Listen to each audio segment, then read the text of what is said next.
Bom dia, boa tarde ou boa noite. Eu me chamo Fernando Fernandes, esse é o Jacarés na Rua e só de você ouvir essa introdução você já morreu umas 5 vezes. Com certeza.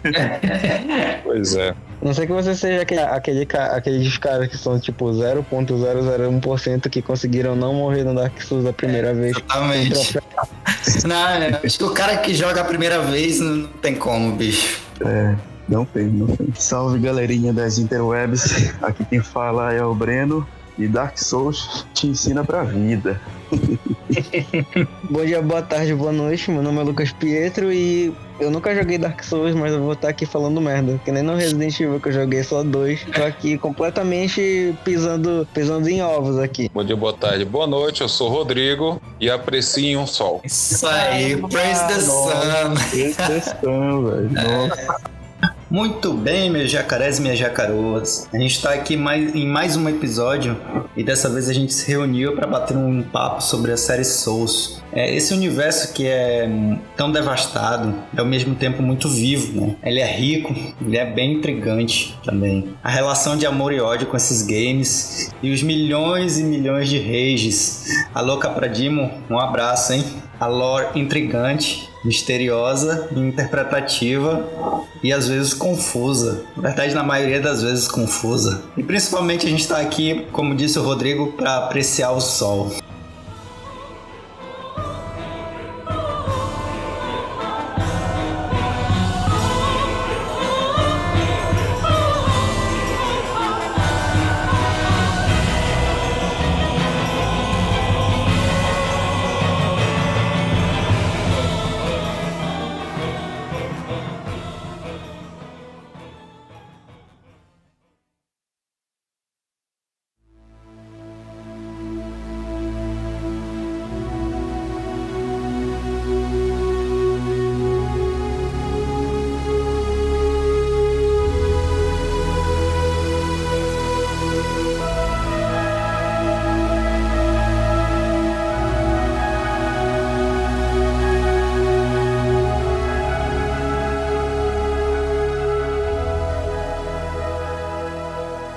Antes da gente começar a nossa discussão, o nosso debate, eu queria lembrar da galera que seguia a nossa página no Facebook, seguia o nosso canal lá, que a gente está postando os nossos podcasts lá, né? E além do canal no YouTube, a gente está disponível também no Spotify, no Google Podcasts, então tem várias plataformas onde vocês podem escutar a gente, né? E caso alguém tenha algum feedback de alguma história que a gente tenha contado aqui, ou queira dividir alguma história, alguma sugestão, alguma curiosidade, a gente tem o nosso e-mail, né? Que é o jacaresnarrua@gmail.com. Então manda e-mail lá pra gente que a gente lê aqui pra vocês compartilharem também as histórias de vocês, né, com a gente. Até porque Dark Souls, né, ele é quem nunca conhece, quem nunca jogou ou quem não conhece,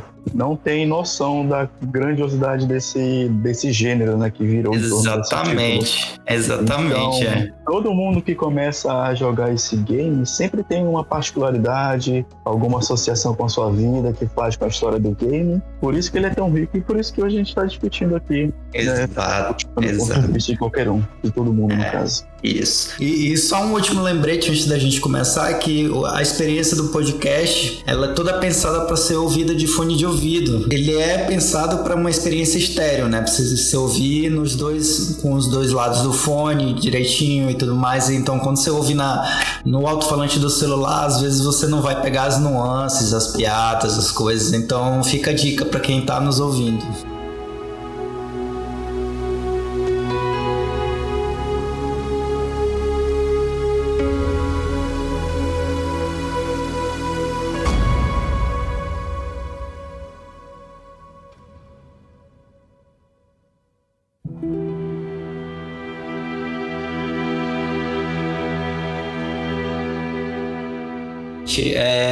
Contando um pouco da minha relação com o gênero Souls-likes, né? Que na época nem era gênero ainda, né? Nem estava tão estabelecido ainda o gênero Souls-likes.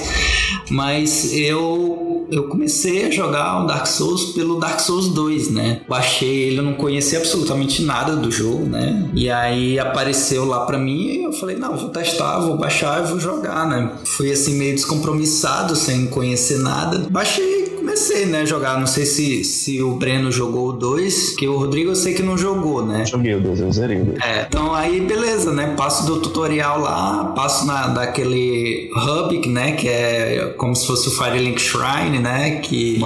Majula, exatamente. E aí entro na primeira área. Bicho, eu apanhei tanto naquela primeira área, mas apanhei tanto. Tipo assim, eu, sei lá, deve ter passado umas 2 horas naquela área lá e morrendo. Aí fiquei muito puto. Aí desinstalei o jogo e falei, bicho, isso aqui não é divertido, sabe, cara? Não é legal. Os caras botaram uma dificuldade extrema só pra ferrar com o cara. E naquele momento eu virei um super crítico do jogo, sabe? Assim, eu falava, não, velho, esse jogo não é legal, não é bacana. E a galera que joga, sei lá por quê e tudo mais. E morreu aí, sabe? Sempre desinstalei o jogo e passei um bom tempo, assim, criticando o jogo e nunca me interessei por nada dele, sabe? E até que um dia eu jogando lá no Xbox e aí deram um jogo que era um Souls-like lá meio genérico que ele chama Lords of Shadows. Acho que é esse o nome, não sei se vocês já jogaram ele. Não, esse eu não conheço. Eu acho que eu já ouvi falar dele. Ele é um Souls-like assim super genericão, sabe? E aí eu baixei também, não conhecia nada do jogo, só que ele é bem mais fácil do que o Dark Souls, né? E aí joguei ele, zerei, sabe? E foi bacana, sabe? Porque eu comecei... Ele tem uma dificuldade mais elevada, mas não é tão difícil quanto Dark Souls. E aí fui jogando e fui tomando gosto por aquela sensação, assim, de quando tu derrota um chefe, sabe? Aquela coisa que tem no Dark Souls, que tu vai batalhando, batalha, aí tu mata o chefe e aí tu fica com aquela sensação bacana. Eu terminei de zerar, eu falei, esse jogo parece que é parecido ali com Dark Souls, né? Acho que eu vou baixar o Dark Souls e jogar de novo. Aí eu fui pro 1, sabe? Então, tipo assim, esse Lords of Shadow foi a porta de entrada para drogas mais pesadas pra mim, sabe? Uhum.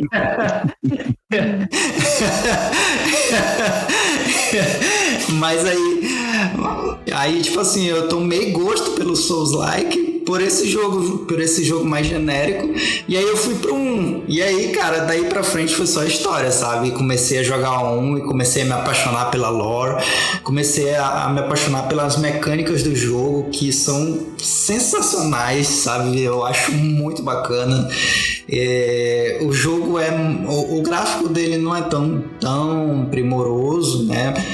Até porque basicamente ele é um jogo de baixo orçamento, né? Mas ele é muito bem polido, né? Em relação às mecânicas, principalmente a construção do mundo, né? Ele é muito bem feito em relação a isso. E aí eu fui me apaixonando, e aí eu me transformei de um hater de Dark Souls para um apaixonado, assim, de coração de Dark Souls. Então essa foi a minha relação inicial com os Souls-likes, né? Uma coisa que eu vejo muito o pessoal comentar sobre o Dark Souls é interessante como eles fazem, tipo assim, você começa o jogo, aí você olha o horizonte, aí tem, tipo, vários locais que você fica, tipo, são só locais bonitos, assim, pra eu olhar, mas daí depois, no meio do jogo, você percebe que você tá naquele lugar, sabe?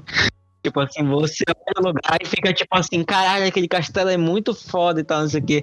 Aí você tá jogando, é quando você para, cara, eu tô naquele castelo que eu vi no começo do jogo, sabe? Tipo, isso é muito real, principalmente no 1, sabe? Que a interconexão dos mapas, assim, é absurdo, cara. É uma coisa, assim, surreal, sabe? A minha relação também com Dark Souls, ela também foi extremamente despretensiosa. Eu não comecei pelo 2, eu conheci logo o 1, né? Foi o primeiro que eu fui atrás. E eu lembro que na época, isso quando eu tinha conseguido comprar um PlayStation 3. E enfim, o videogame veio com GTA V e tal, eu joguei demais esse jogo, só que depois eu fui procurar um RPG. Então, procurar assim, Thiago, tá, beleza, o que o PS3 tem de RPG pra me oferecer? Daí eu olhando, eu vi o pessoal comentando muito, Dark Souls. E aí eu fui ver que, tipo, ele reunia, entre aspas, tudo que eu queria ver num jogo, entre aspas, de RPG, que era uma movimentação boa do personagem e um sistema de combate bacana também, em que eu poderia, entre aspas, me imaginar fazendo os movimentos do personagem pra estar ali naquela história. E o baque inicial foi justamente na hora que a gente sai daquela cela e vai pra sala principal daquela catedral inicial e aquele demônio do nada cai em cima da gente e obviamente eu não conhecia nada, aquele boss, né, que agora a gente sabe que é só o tutorial, caiu, a barra de vida dele gigante em relação a mim, eu falei, bora tentar matar esse negócio aqui. E eu já tentei matar esse bicho, mata. Depois, andando pelo mapa, eu fui descobrir que tinha uma portinhazinha lá do lado, era só entrar naquela portinha que tava tudo bem. É muito sacanagem. É porque a gente inicia o jogo com uma espada quebrada. E não dá nem o quê? Não dá nem 20 de dano. Não, muito menos. 5, 3, é por aí. E então ele me pegou justamente por conta da surpresa. Porque ele não tem mapa, ele não tem guia, ele não tem nada. O jogador, ele é literalmente, apesar de ter todo o roteiro, né? O jogador, ele é literalmente o dono da história naquele momento e ele decide o que ele vai fazer. E é justamente isso que fez eu me apaixonar pelo game. Porque a primeira gameplay que eu fiz, basicamente, foi, entre aspas, pra conhecer o jogo. Só que eu fui falando com o personagem, depois eu ia lá, voltava e matava ele. E fui destruindo o mundo, digamos assim, em termos de narrativa. Eu sempre fui, tipo, aquele clérigo lá que fica em Fire Link, ele abandona aquela outra clériga lá nas catacumbas. Eu sei. Então é muito de eu gostar de como o jogo foi me apresentado e da forma como ele funciona em termos de level design, dos mapas, dos próprios personagens, das armas, da movimentação do personagem, que fez eu entrar de fato na história do game. Além do que, né, que eu estava passando por um determinado momento na minha vida que fez aquela conexão com o game ser muito mais forte. Sim. Principalmente por conta de que a gente é, entre aspas, o Chosen Undead, só que a gente descobre no decorrer do game que na verdade a gente é só mais um dentre todos os outros que já passaram. Exato. E que ainda irão passar pelo aquele universo. Tipo assim, tu não é nada, né? Tu tá lá pra cumprir um propósito, mas todos os NPCs basicamente estão ali com esse mesmo propósito.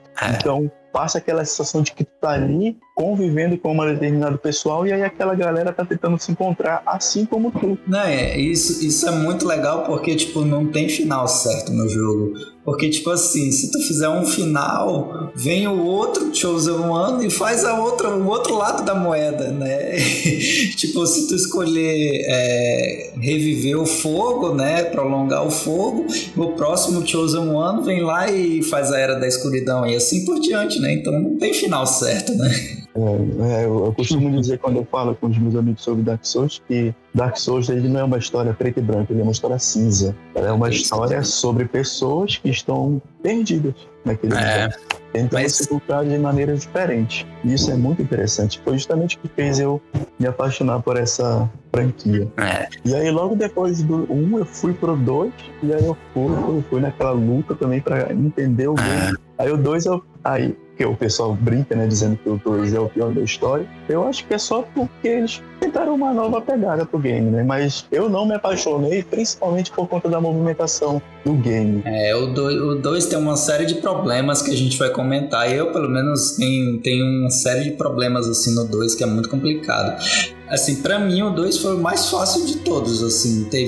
O 2, de longe, assim, foi o que eu menos morri, sabe? O que eu mais matei chefes de primeira e... Não que ser difícil faça o jogo bom, sabe? Mas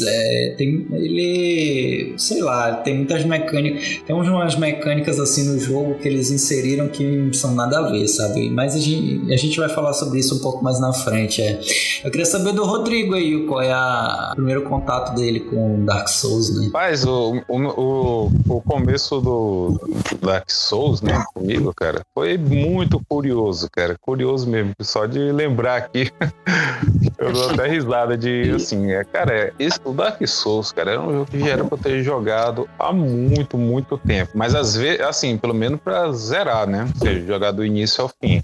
Mas às vezes que eu fui começar a jogar ele, entendeu? Eu só jogava só o começo mesmo. Matava lá o Demon Island, né? Que é o primeiro boss lá, né? Depois batia aquela falta de vontade de continuar o jogo e aí eu parava o jogo, né?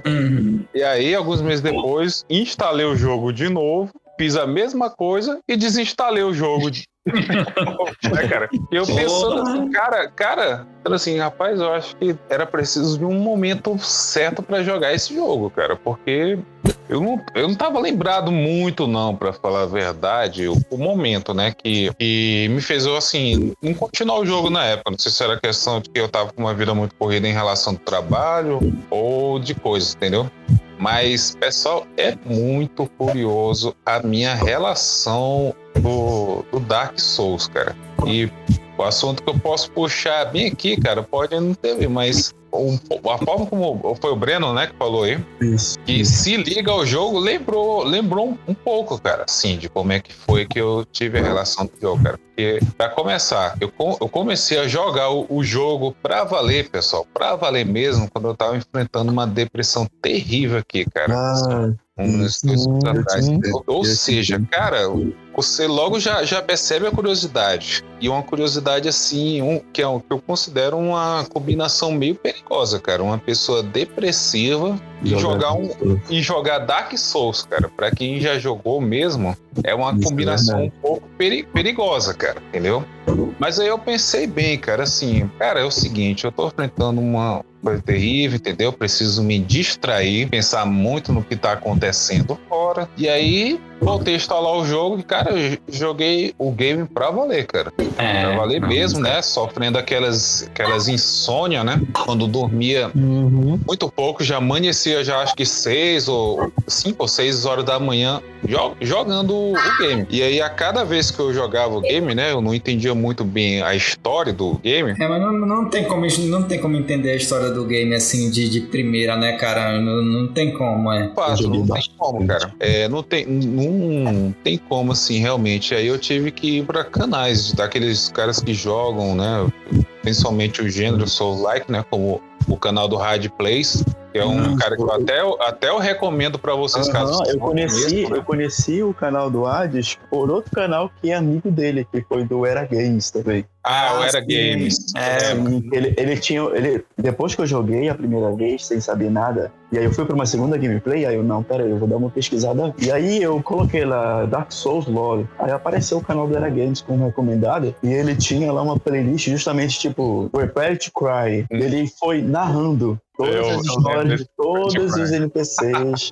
Meu Deus, meu Deus, caralho. É um absurdo, viu? Mas é isso aí.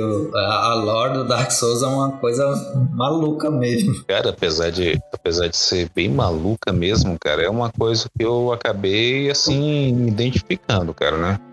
Rola essa identificação. O quanto eu sou um pouco assim... Pouco não, na verdade, muito apegado por esse game. Principalmente pela lore dele, entendeu? E pela... como é que eu posso dizer? Comparações, né? E, cara, parece brincadeira o que eu vou falar, assim, tudo, né? Mas, como eu falei, né? Eu joguei, zerei o game no momento que eu tava com depressão, né? Ainda tô sob tratamento ainda, tô me recuperando, né? Aí eu pensei, cara, ou esse jogo é a representação da minha depressão, cara. Isso. Eu sou o Chosen Dead, porque o universo Dark Souls ninguém morre, cara, vira um rolo, né? É um rolo, uma pessoa sem propósito.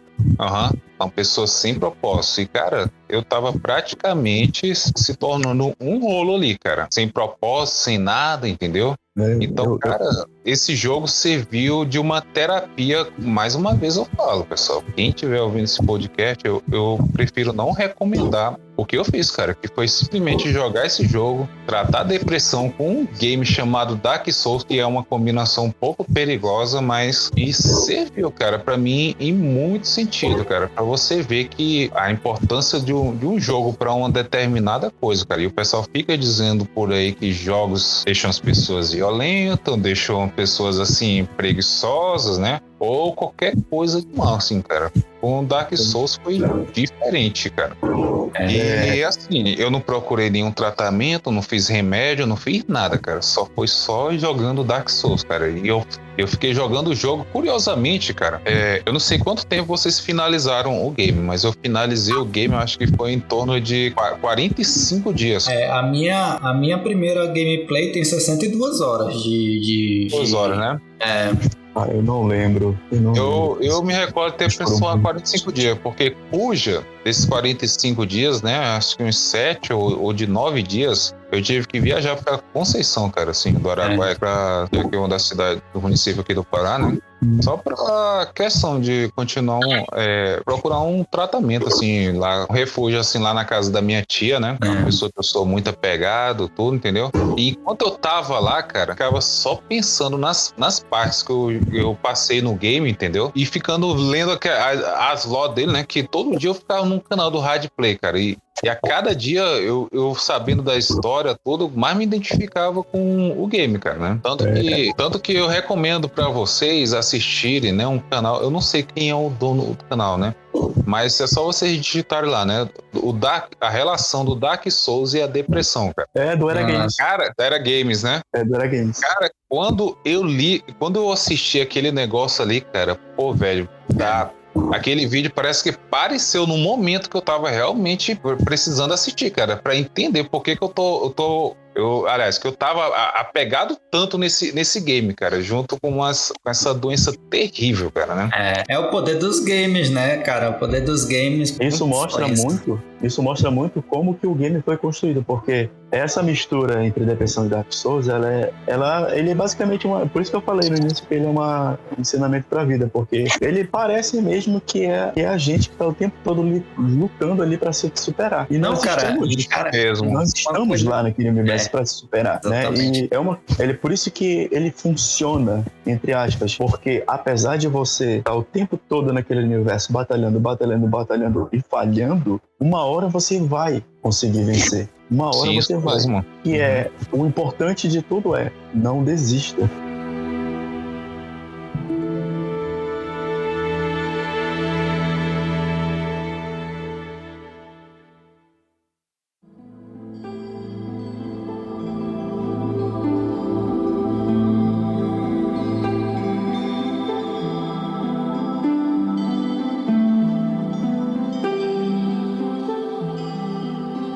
E tem uma coisa fantástica no Dark Souls 1, que é o próprio início do jogo. No menu, já no menu inicial, sabe? Quando tu tá criando o personagem, aquela música do menu inicial, não sei se vocês prestaram atenção. Lembro bem, cara. Lembro de todo o ST do game. Aquela música, ela passa uma sensação de conforto, como se tu estivesse sendo acolhido por assim, sabe? É uma coisa assim sensacional, cara.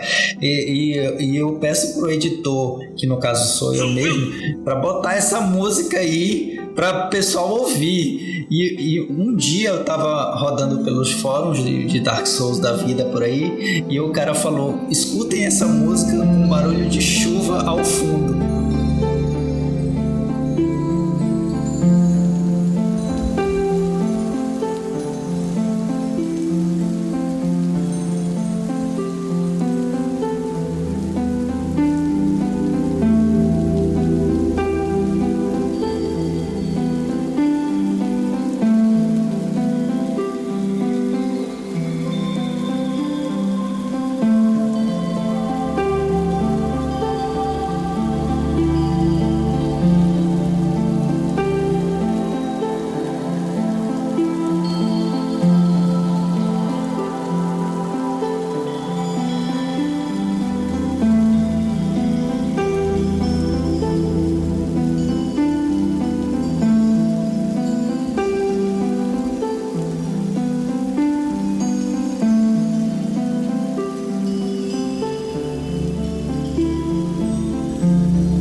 Bicho, é uma coisa assim sensacional. E vocês vão ouvir quando o programa estiver pronto aí, vocês vão ouvir.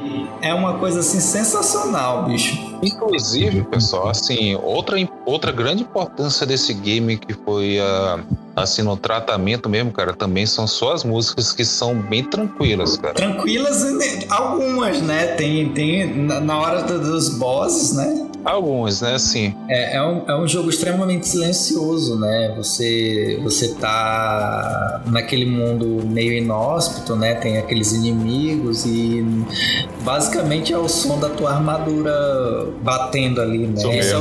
Esse é o som que te acompanha a maior parte do jogo, né? E aí de repente tu passa por aquela névoa e aí começa uma música super épica, super foda, sabe? Assim, é uma coisa muito bacana. As músicas, de certa forma, em relação aos chefes, elas passam até uma sensação de opressão, sabe? Opressão, tipo, tu tá ali naquele mundo silencioso, o som da tua armadura, o som dos inimigos te atacando, e aí de repente tu passa por uma área de boss, começa aquela música épica e tu fica, meu Deus do céu, como assim, cara? Sabe, o jogo ele sabe te colocar naquela batalha. Ele basicamente, né, manipula tuas emoções de acordo com a boss fight, com a música que tu tá tocando naquele boss. É muito incrível isso que eles fazem. De acordo com o boss, a música ela tem, entre aspas, uma emoção que acompanha a gente naquele combate. Na hora que a gente encontra as gárgulas, por exemplo, aquela música, tipo, muitos inimigos que estão vindo pra cima de ti, quando a gente vai pro Sif, e aí a música já muda totalmente em relação à sua melodia. Isso é muito incrível. Não, e é aquela coisa que a gente tava comentando, né? Pelo menos pra mim, o sentimento que me foi, né? A gente vai descobrindo a lore do jogo, vai entendendo um pouco, vai sentindo muita raiva do Gwyn, né? Eu, pelo menos, senti muita raiva do Gwyn, porque eu ficava pensando assim, tipo, égua do bicho merdeiro, sabe? Do bicho que só fez cagada, fudeu com tudo. E tu fica com raiva dele, tu sente vontade de ir lá e dar uma taca no Gwyn, né? Seu desgraçado, tu que fudeu tudo aqui. Só que aí, quando tu entra na névoa da arena do Gwyn, a música muda todo o teu sentimento. Pelo menos foi assim comigo, sabe? Quando começou aquela música, sabe? Foi uma coisa assim, tipo, de raiva se transformou em pena.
Comecei a sentir uma empatia por ele, instantaneamente por causa da música.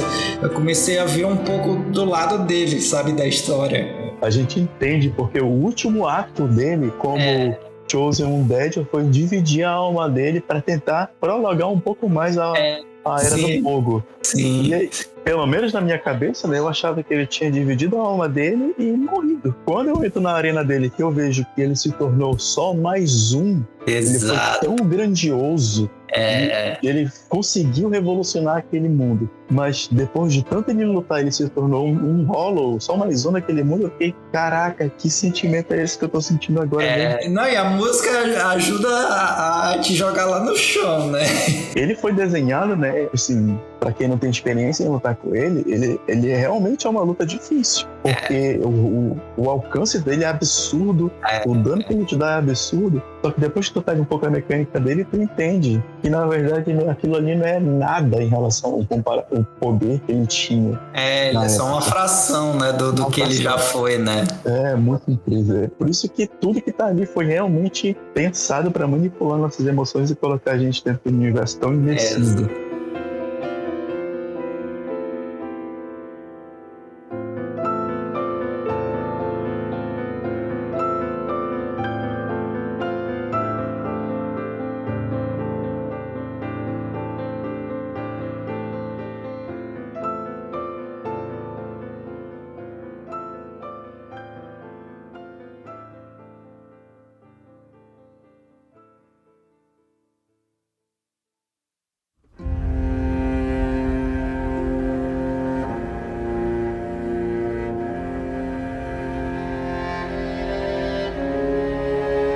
queria falar um pouco sobre as mecânicas do jogo, né, em si. Eu sou um grande fã das mecânicas do Dark Souls, né? Eu acho as mecânicas deles extremamente bem feitas, extremamente bem polidas, mas eu tenho um defeito no jogo que não é em relação às mecânicas em si, mas é o fato das coisas não serem explícitas, sabe? Porque, por exemplo, aquela questão da escala das armas, sabe? Que a arma tem uma arma que escala com força, tem uma arma que escala com dex e tal. Eu passei o jogo todinho sem saber daquilo, sabe? Eu descobri aquilo, sei lá, perto do fim do jogo, sabe? Então tem muita mecânicazinha escondida que não fica explícita e tu tem que adivinhar o que é aquilo, sabe? Verdade. Eu só fui descobrir isso na versão de PS4, quando saiu o remaster. Pois é. Eu fui saber que é possível você maximizar ainda mais o efeito de uma arma. Exatamente. Porque, tipo assim, tu tá botando força lá no teu personagem e de repente tu tá com a arma que escala com dex, né? E aí eu não prestava atenção nisso, não tem essa informação explícita lá, né? Tu tem que meio que prestar atenção, assim. E muitas das mecânicas são assim, né? Não tem nada muito na tua cara. Eu acho que eles fizeram isso realmente de propósito pra jogar uma dificuldade a mais no jogo, mas na minha opinião eu acho que isso torna menos acessível o jogo, sabe, e forma mais nicho, né, porque tipo assim, tu acaba que os caras que vão forçar o jogo só são aqueles caras mais hardcore, né, que vão atrás, que vão pesquisar, que vão não sei o que, como é que eu faço a minha build, como é que eu monto, e não é todo jogador que é assim, sabe, então tem essa crítica a Dark Souls, ele apela tanto para dificuldade que fica extremamente nichado. É problema de interface, basicamente. E esse problema veio à tona de novo com Sekiro, não foi? Que eu vi muita gente discutindo logo depois que foi lançado sobre a questão da dificuldade, sabe? Sobre não ser acessível para pessoas, assim, para pessoas não tão, assim, hardcore, ou que tem alguma dificuldade motora, sabe? Alguma coisa assim. Torna muito complicado, é muito nicho mesmo. Isso que eu falei sobre o Dark Souls, ele já é menos no Sekiro. As mecânicas do Sekiro são mais explícitas, são mais explicadas.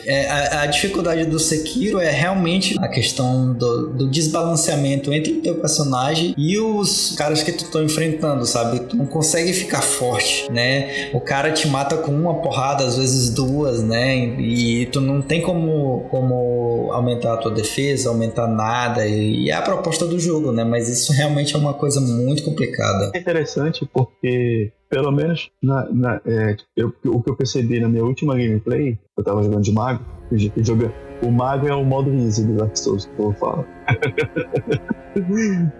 Primeiro comentando sobre isso do modo easy, ou implementar mais dificuldade no game, na verdade eu não tenho uma opinião muito formada, porque o Dark Souls, né, a gente tá falando aqui de Dark Souls, só que eu percebi que na verdade ninguém começou lá pelo princípio, entre aspas, que foi o Demon Souls, né, e a não opção de dificuldades no menu fez justamente o jogo ser esquecido e só ser lembrado anos depois do seu lançamento, justamente porque a galera não achou o game atrativo pelo fato da dificuldade ser acima da média em relação aos games da época. Só que existe uma coisa chamada, a filosofia da empresa. Porque o Dark Souls, né, como a gente estava comentando no início sobre como a gente entrou nesse universo, a grande dificuldade que o game apresenta que causou essa identificação nos jogadores, tá ligado?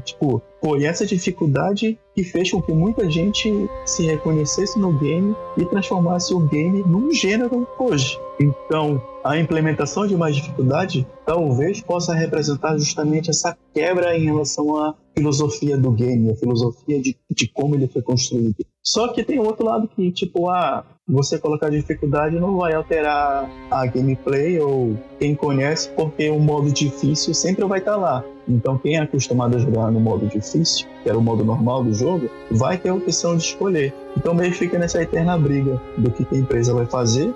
Eu não acho necessário, porque justamente a empresa foi construída em base disso e joga quem quer, né? Joga quem quer um desafio um pouco mais, que é muito variado. Não, mas olha, eu acho que o próprio Sekiro é testemunha de que ele dá pra ele jogar todas as mecânicas de uma maneira mais clara pro jogador e ter um jogo difícil. Então, dificuldade não tem a ver com a questão de mecânicas ocultas, sabe? Como é no Dark Souls 1.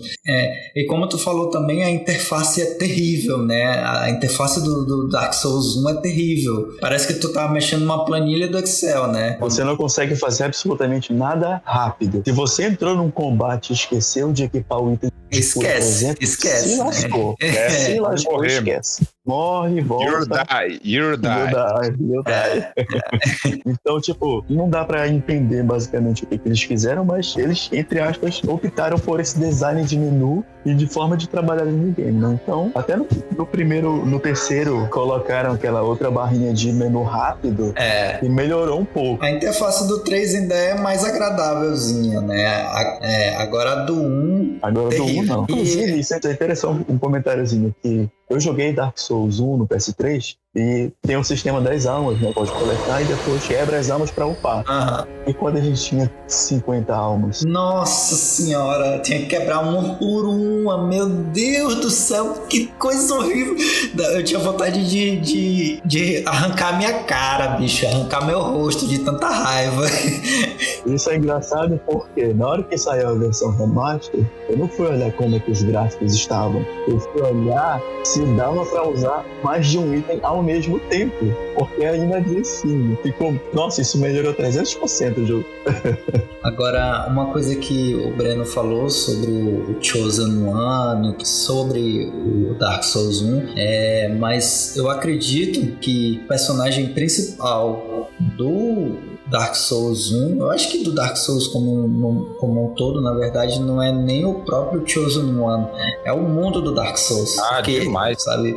Porque o jogo é muito focado na exploração e na construção do mundo. E a lore tem tudo a ver com os locais, o que aconteceu naquele local. Então, eu acho que o principal personagem desse jogo é o mundo, sabe? Porque ele, embora seja um mundo completamente deprimido, seja um mundo vazio, não tem muito movimento, em contraste a isso, ele é muito vivo em história, muito rico, muita coisa aconteceu ali, muita coisa fica subentendido. Inclusive, eu li uma entrevista do Miyazaki, eu não lembro onde eu li, faz muito tempo que eu li sobre isso, que ele falou por que ele conta a história do jeito que ele conta lá no Dark Souls, né? Que ele dizia que na época da infância dele, eles tinham, na casa dele lá, na casa dos pais dele, eles tinham uma coletânea de contos. Eu não sei do que se tratava esse conto, sabe? Só que, tipo assim, a coletânea estava incompleta. Então ele lia o primeiro livro e depois ia ler o quarto, sabe? Então, entre um e o quarto, ele ficava imaginando o que aconteceu entre um e o 4, sabe? E isso ele levou pro Dark Souls, sabe? Ele te dá um pouquinho da história aqui e outro pouquinho ali, e aí o resto fica pra ti, tu te vira pra imaginar, sabe? Os personagens que tu encontra fazem isso acontecer. Tipo, a gente tá explorando lá a primeira catedral e encontra o Cavaleiro Lautrec lá, preso. Aí fica, mas por que esse cara tá preso? Como assim? Ele pede pra gente libertar ele, que ele vai dar uma coisa pra gente e tudo mais. E aí lá na frente a gente descobre o que ele tá falando, por que ele tava preso e o que ele fez com o nosso mundo. Exatamente. E, tipo, o que ele faz é uma coisa que tu... Não, velho, como assim? Tá doido? Tem o seu valor, esse tipo de narrativa, sabe? Só que é muito difícil, sabe? Porque, embora eu seja muito fã e muita gente seja muito fã, porque a lore é muito rica, mas eu não conheço uma pessoa, não tem esse ser que não foi pesquisar alguma coisa por fora. Não tem, cara. Eu não conheço ninguém assim que pega a lore do Dark Souls assim só com o que tá lá no jogo, sabe? Ele sempre tem que ir pra um fórum, ele sempre tem que ir pra um vídeo do YouTube, sempre tem que correr atrás de alguma explicação de alguma coisa.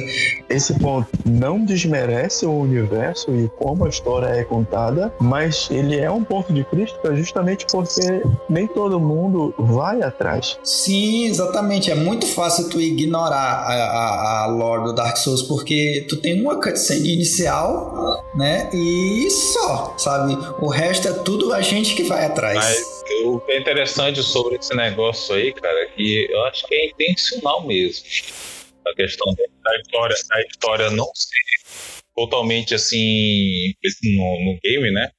É em razão de criar mais engajamento com o pessoal, entendeu? E o engajamento gera relação, né? E a relação faz com que o game continue ainda no patamar, né? Assim, a boca a boca do povo, né? Porque tem gente assim, cara, que quando vai pegar uma história de um game, assim como de filmes, assim como de séries, entendeu? A pessoa não entender direito o que ele faz. Criam fóruns, criam teorias que é muito presente, criado pelos fãs, né? E algumas teorias são bem interessantes sobre determinados games, né? E filmes. E essa é a fórmula que eu acredito que foi criada pela From Software, né?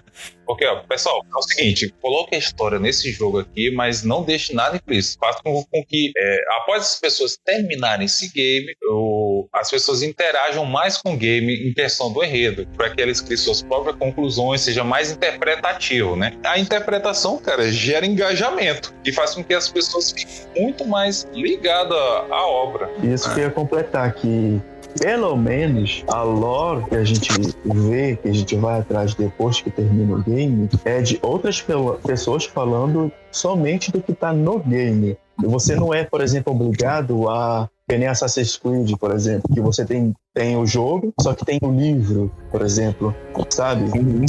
Tudo que o jogo tem, toda a história do jogo está no jogo, né? Sim, tá no jogo. Sim, não isso tá, é muito importante. Não está em outra mídia, você não vai ter que fazer outra coisa, tá ali.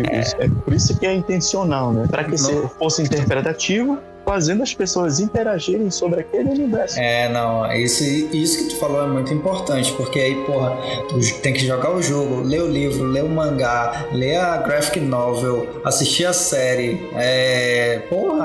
aí é foda, né? Tipo assim, a história é muito boa, mas pra tu entender melhor, tu tem que ler um livro. Não que ler um livro seja ruim, sabe? Mas é porque, tipo assim, o que eu preciso pra entender aquela história tem que estar ali dentro, eu não preciso de outros elementos, eles servem pra enriquecer o que já tá lá, sabe? Mas assim, para entendimento geral da história, tudo tem que estar dentro da obra original, né? O problema não é nem você fazer livro, porque tem alguns livros assim que são tipo, justamente como você falou, né? Serve para complementar o negócio, serve para dar uma visão a mais, tipo, às vezes uma história separada e tal, pra explicar como funciona melhor algumas partes do mundo e tal.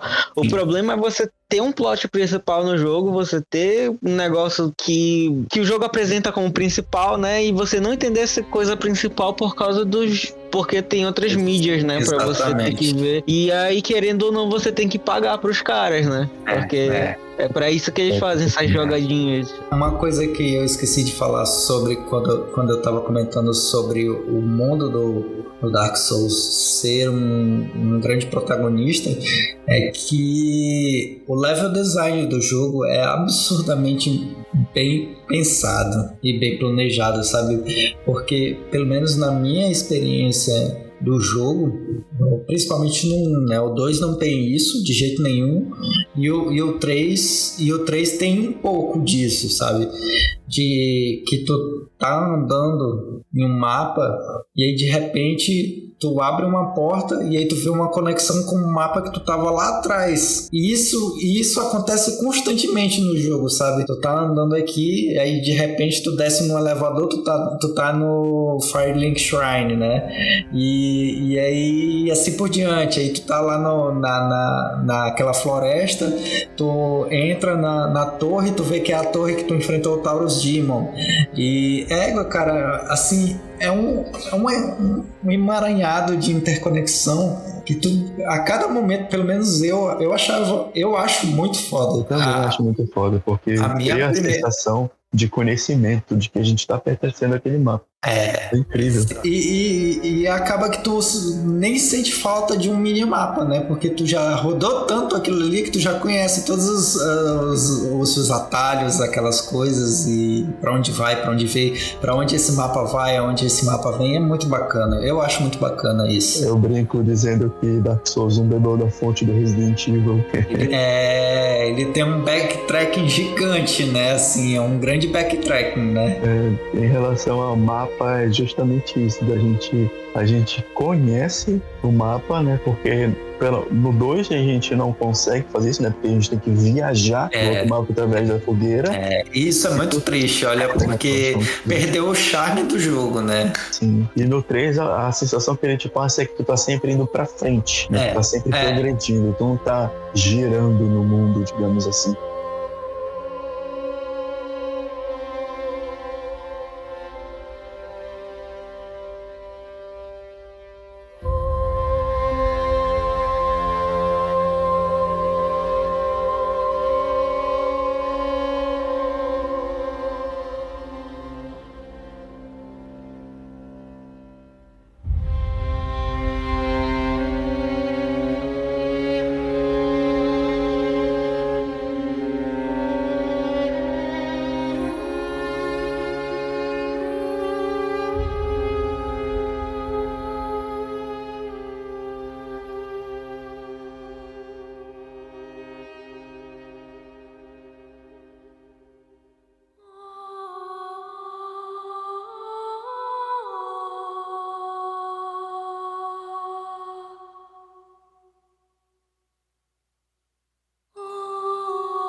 Sobre os personagens, tem algum deles que marcou vocês?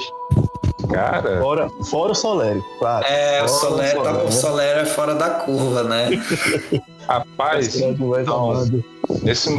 são vários personagens assim, que veio na minha cabeça mesmo. O primeiro foi o próprio Cabra Demon, né? Que apesar de não ser um personagem assim que é apenas um boss mesmo que a gente enfrenta, né?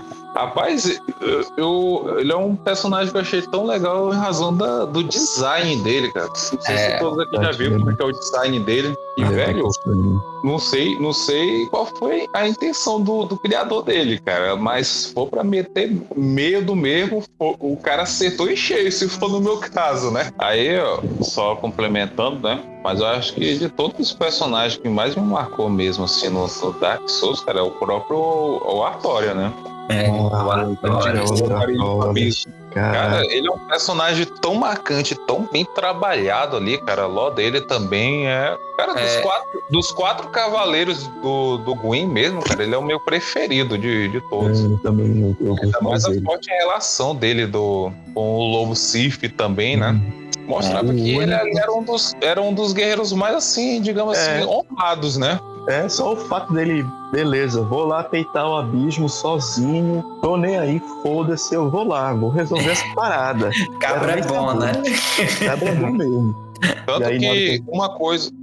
Agora, tanto que uma coisa que eu vi, pessoal, na questão de Dark Souls, entendeu? Se for pra ver a história mesmo, o Dark Souls, pessoal, apesar de tanta coisa que o Chosen Undead passa, entendeu? Não existe protagonismo no Dark Souls, né? Isso é muito interessante. Não existe isso. Não, o cara sobreviveu porque é protagonista. Pessoal, não existe. E a prova disso é o próprio Artória, cara. As pessoas perguntam, cara, como é que o Chosen Undead conseguiu derrotar o Artória, então?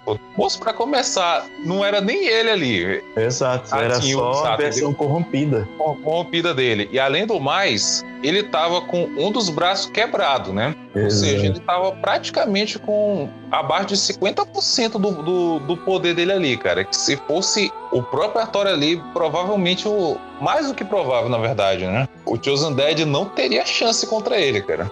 Não mesmo. Outras duas provas também é a dupla de chefes. Foi foi descoberto para muitos jogadores ali que um dos outros dos 4 cavaleiros, que é o Ornstein, não era real naquela luta de dupla de chefe. Porque se fosse real, também ele não teria chance. Eles sempre foram... E o auge de todos, pessoal, que o Chosen Dead não conseguiria derrotar, o auge de todos, o próprio Lord Gwyn. É o que a gente tava comentando, né? O Gwyn não tava com todo o poder dele. Que se fosse ali, cara, pronto, sofreu tanto pra morrer no final pro Gwyn. Mas o Chosen Undead, ele tem um poder que os caras não têm, né? Que é o poder da persistência, porque ele pode morrer e voltar quantas vezes quiser, né? Pois é. Ele é um Undead. Mas ali eu acredito que seria, Fernando, um loop infinito se fosse o Lord Gwyn bem real, né? Ele ia vencer o Gwyn pelo cansaço, né? O Gwyn ia falar, tá bom, eu não aguento mais, eu deixo tu me matar. Isso é claro que é um jogo, então não tem como dar game over pra sempre. Mas no Dark Souls 2, se tem uma coisa que ele acerta, é justamente nisso. Quando tu restaura a tua forma humana, beleza. Conforme tu vai morrendo, tu percebe no personagem que ele vai se tornando mais hollow. Ele vai se deteriorando, entendeu? Então, tipo, não é que o Chosen Undead, ele conseguiria ficar ali pra sempre. Ele iria, tentou, e em virar um vezes que né? ele tentou, ele conseguiu. Mas se ele tivesse errado um pouco mais, ele não teria conseguido. É justamente o fim do personagem.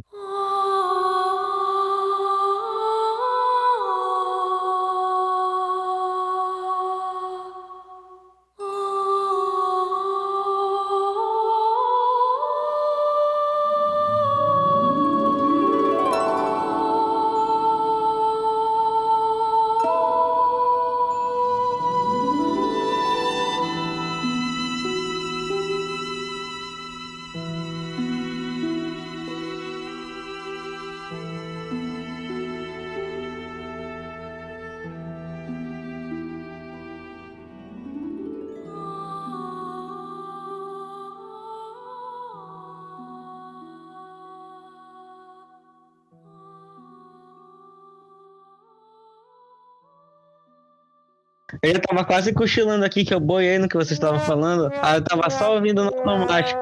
Eu fiquei até pensando, rapaz, a gente tá falando de jogo aqui, será que o Luca lá tá acordado?